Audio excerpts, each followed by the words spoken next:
I think you have to be very careful that when people say it's green, it's got to be good. And what you have with wind energy is, I think it's a fig leaf. It really is. There's an enormous amount of money to be made from it. There's just this river of gold in terms of subsidy. Here we have bipartisan support to, this is a product that's inefficient, it's expensive, it's intermittent, and it's totally reliant on subsidies to be viable. It's useless. If in any business environment, if you went to the market with that sort of product, you would fail, you would go broke. You know, if global warming is a problem, wind energy is not the answer. Because in no country that they've had wind energy have we ever seen shutting down of fossil fuel industries. Denmark exports its wind energy at a loss.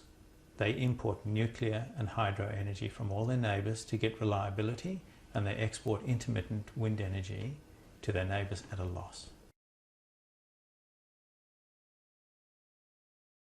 Because it looks really good on TV. So if you stand up and you're the Prime Minister or the Premier of the state and you go to the opening of a wind farm and you position the turbines so they don't look large and looming, there's specific techniques that the wind industry use in order to make the turbines look less offensive. So you put the cows in the front and they look big and the turbines look small in the back, and you stand there and you wave your jacket and pretend the wind's blowing even if the turbines aren't turning. And it looks good. It's just this little environmental fig leaf that you put on, and the wind industry's been fantastic in promoting it. But at the end of the day, they are just an industrial machine. Their product involves 200 tons of concrete in the ground, sometimes 600 tons of concrete in the ground, and 200 tons of metal and fiberglass above ground. They are industrial machines. But they don't do anything to shut down the coal-fired generators that are out there. Absolute garbage.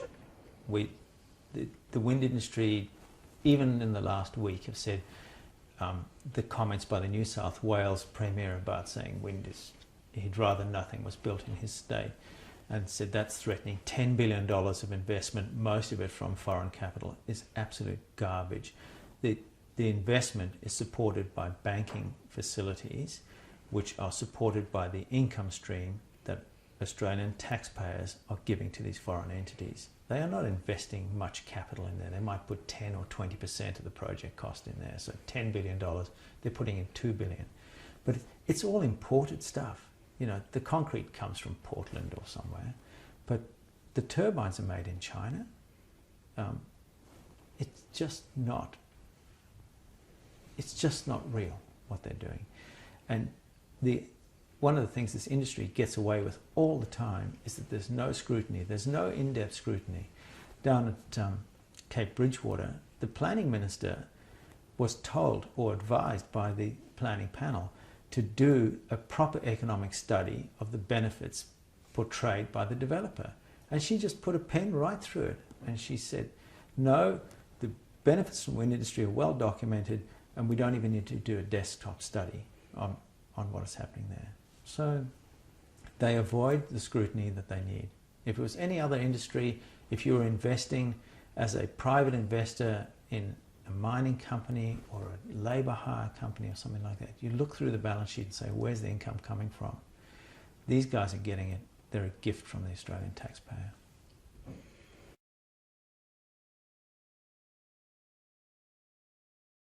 Economically, nothing stacks up about wind.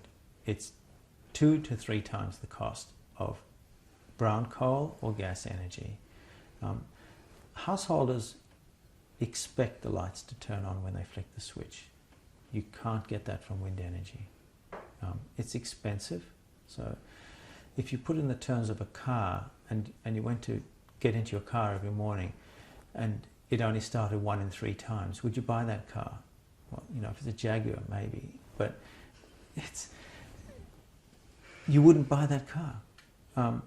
If it's too expensive to run, you're going to think twice about buying that vehicle.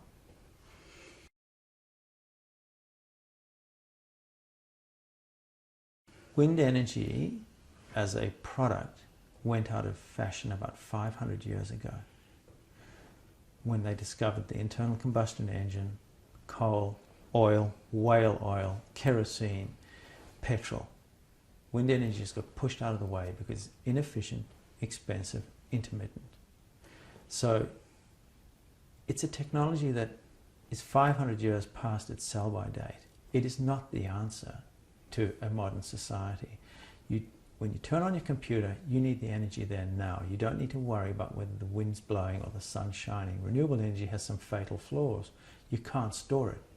A lot of people don't know that.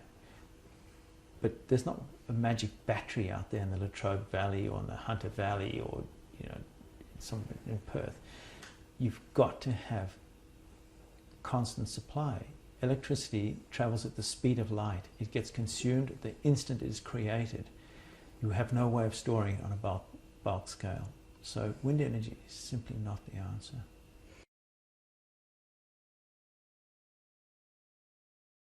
Well, the wind doesn't always blow. It doesn't blow at the same speed. Electricity it's delivered to your home in a very defined band. It's somewhere in the 50 megahertz. It might be 51, it might be 49. If it goes to 52 or to 48, then your computer is going to blow up. Simple. It's like the surge, the power surge that you get. Wind energy can't do that. One moment the wind's blowing at 20 meters per second, the next is blowing at 15 meters per second. And you're getting this intermittent supply coming through. The balancing required for that alone makes it so inefficient. So it may make you feel good, but it's just not working.